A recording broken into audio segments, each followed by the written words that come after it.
difficulté à tout simplement des choses qu'on ne va être plus valide de faire. Et ça, beaucoup de gens ne disent pas que peut-être il y aura difficulté à avoir de la validité pour certains genres, pour certaines situations, on n'aura plus de validité. Par exemple, les services militaires, certains pays ne pas la validation simplement du genre. Il y aura plus cette validation justement du genre en général, il y aura plus de validation. Le tout, c'est qu'il y a des choses qu'on va plus forcément être valide. Il y aura des choses qu'on aura plus forcément besoin de faire parce qu'on est hormoné. Ou à des situations, on n'aura plus besoin de faire. Des choses qu'on a besoin de dire. Ou des mots qu'on aura besoin de dire réellement. Après, il y a des cas où les hormones, pas forcément arrêtent les menstruations, arrêtent tout ce qui est menstruel, tout ce qui est ovulation. Il n'y a pas forcément le besoin, des fois.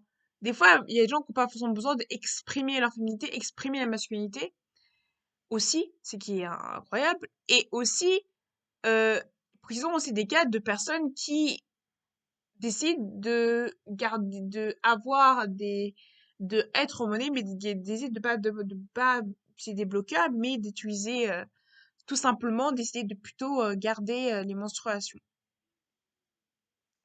Il y a ce côté où il y a des choses qui vont forcément être valides, il y a des choses qui aura plus de, il y aura plus de validité, il y a des choses qui vont pas forcément être valides, il y aura comme ce côté où, euh, dans certains milieux, il y aura plus de difficultés et il y aura plus du refus. Parce que c'est la responsabilité des gens. L'autre traitement hormonal, les personnes qui sont responsables de nous, les employeurs, sont responsables de nous. S'il se passe quelque chose, c'est eux qui sont responsables de ce qui se passe.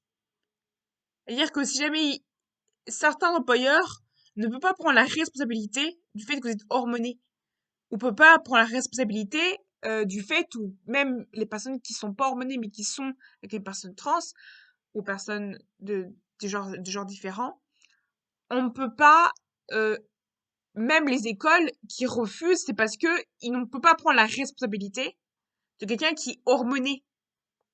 Si prendre la responsabilité, c'est prendre la responsabilité de quelque chose qu'il faut. Et c'est très compliqué de prendre la responsabilité de l'hormonothérapie pour quelqu'un. Et le refus d'un employeur, c'est parce qu'il ne peut pas prendre la responsabilité de tout ça.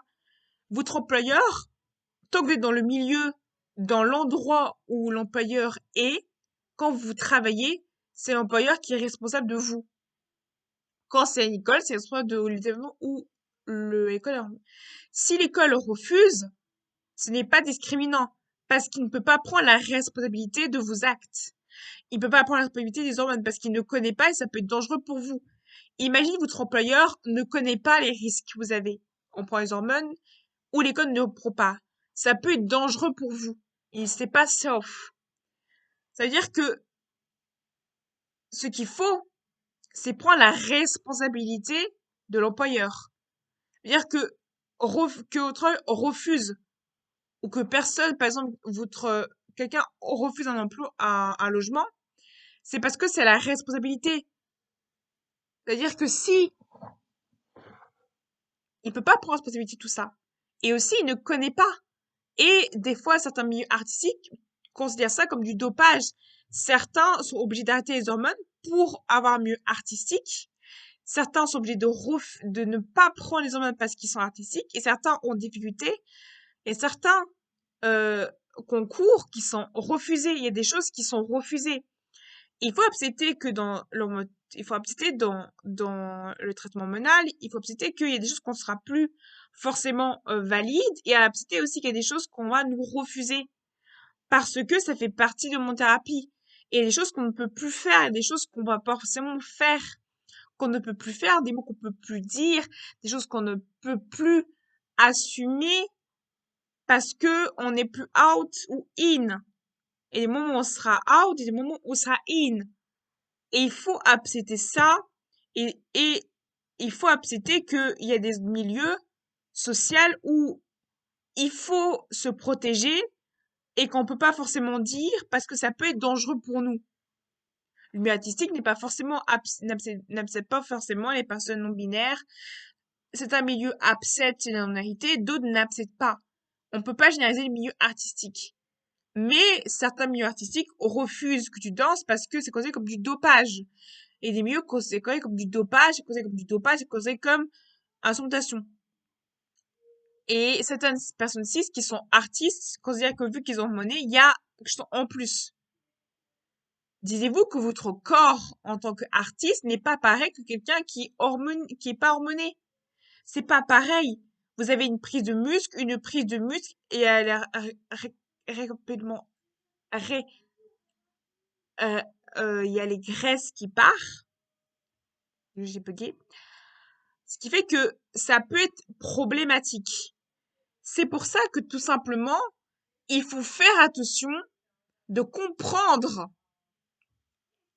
bien sûr, de comprendre que les milieux LBGT+, que tout simplement le milieu LBGT peut être dangereux au niveau LBGT et que dans le milieu LBGT, il n'y a pas de choses d'endroit aussi safe qu'on imagine. Le milieu LBGT, c'est un milieu protégé où on est protégé, où vachement on est protégé. Mais dans le milieu où on n'est pas, forcément on n'est pas un milieu LBGT, on n'est pas forcément protégé. C'est à nous de nous protéger nous-mêmes.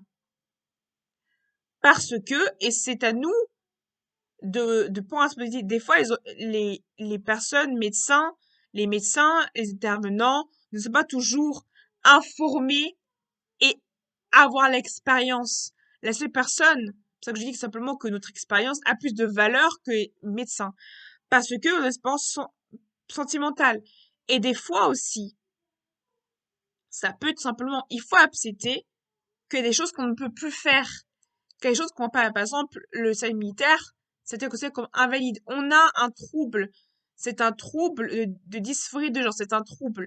Et ce trouble-là fait que certains milieux sont considérés comme invalides. Et il faut accepter que il y a ce côté-là où, oui, il y a des circonstances atténuantes, comme par exemple la couleur de peau, et des circonstances atténuantes qui peuvent faire que des fois, on peut être fragile.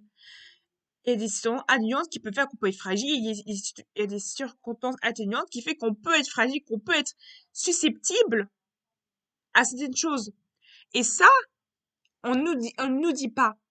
Et c'est la vérité. C'est un moment, il faut qu'on accepte qu'on peut pas, des fois on ne peut pas faire des choses, des fois on n'a pas les capacités, et des fois aussi on a besoin d'aide. Et il faut aussi qu'on accepte de se protéger. Par exemple, que je vais nous protéger, c'est, on peut pas, il y a des milieux où ça peut être dangereux. Comme le milieu artistique. Il y a peut y avoir des refus ou des choses, des sacrifices qu'on est obligé de faire à cause de notre milieu artistique. Des fois, ça fait partie de l'hormonothérapie. Ça fait partie de l'hormonothérapie. De se rendre compte qu'il y a des choses qu'on ne peut plus faire. Ça fait partie de la réalité. La réalité, c'est que ce n'est pas, c'est qu'on peut pas forcer quelqu'un à nous aimer. La réalité, c'est qu'on peut pas forcer quelqu'un à nous aimer. On peut pas forcer quelqu'un à nous aimer. On peut pas forcer. Si quelqu'un n'est pas attiré par nous, c'est parce que il prend quelqu'un qui est en couple avec nous prend la responsabilité de notre genre. Et il ne peut pas prendre cette responsabilité-là. C'est assumer quelque chose. C'est assumer quelque chose. Si la personne n'assume pas, on peut pas forcer quelqu'un à nous aimer. On peut pas forcer aux gens à nous, à nous aimer. On peut pas forcer aux gens à avoir une relation intime avec nous. Et en certaines choses, on n'a pas le même corps que quelqu'un de cis. On reste des personnes cis parce qu'on a toujours, quand on a des microdoses ou des doses, on reste avoir un corps cis, mais on a un corps moitié cis. On a toujours l'hépatite 6 ou comme ça. Notre corps est out et in des moments, c'est parce que notre corps peut être comme ça. On a des codes LGBT, on a des codes sociaux, mais que les personnes cis ne peuvent pas forcément comprendre. Et vous, les personnes ou pas comprend les codes sociaux LGBT. Nous, les codes, c'est automatique, on les comprend. On a appris, on ne devient pas LGBT, ce n'est pas un choix, mais on apprend les codes. Ceux qui sont vraiment, on apprend les codes LGBT. Mais forcément, vous ne connaissez pas les codes LGBT, donc forcément, vous n'allez pas comprendre nos codes vestimentaires ou nos codes de gestes ou que vous n'allez pas forcément comprendre nos codes. On a des codes. Les personnes de genre n'ont pas les mêmes codes que l'attirance sexuelle. L'attirance sexuelle a ses codes. Les genres ont leurs codes aussi. Ils n'ont pas les mêmes codes. Et ça, souvent, les gens confondent entre le code des attirances sexuelles et le code du genre. C'est pas du tout le même code. Les codes LBGT du genre n'est pas les mêmes codes de la sexualité. Ce n'est pas du tout les mêmes codes. Ce n'est pas du tout les mêmes codes. Les codes ne sont pas pareils du tout. Et les codes que nous, on trouve, les situations que nous, on trouve, en guillemets, normales dans le milieu LBGT, pour vous, ce n'est pas forcément normal. Les codes que forcément nous, on a, ce n'est pas forcément les codes que vous comprenez. Et ça, c'est quelque chose de assez paradoxal. Et vous, ce qui ne considère pas comme quelque chose d'intéressant, nous, on n'aura pas aussi. Ce qu'il faut nous comprendre, c'est que quand on est dans le milieu LBGT, qu'on est bien ancré au milieu LBGT, c'est compliqué de se défaire de ce milieu-là. Et c'est compliqué parce que certains habits qui sont considérés dans le milieu LBGT comme quelque chose de bien, pas forcément considérés dans le milieu et ils ont tant et les personnes LBGT, il faut comprendre que il ne faut pas forcer à une personne cis parce qu'une personne cis ne peut pas forcément accepter nos codes parce qu'ils ne comprennent pas nos codes. Les LBGT ne comprennent pas nos codes, on peut pas comprendre nos codes. Et il faut accepter tout simplement que les gens ne sont pas forcément d'accord avec nous. Il faut accepter qu'il ne faut pas forcer la relation si la personne n'est pas d'accord avec nous. Et il ne faut pas rester avec quelqu'un qui n'est pas d'accord avec nous. Aussi. Et on peut pas forcer à quelqu'un à nous aimer. On peut pas. Parce que cette personne ne comprend pas, n'a pas la notion et n'a pas la compréhension des choses. Ce n'est pas discriminant ce n'est pas discriminant et ne pas, ils font ça pour nous. Ils font pas ça pour nous embêter, les personnes cis. Et les personnes cis, qui sont bien dans leur, ne peut pas forcément comprendre ça. Et ça, je vais répéter et répéter et répéter 10 000 fois.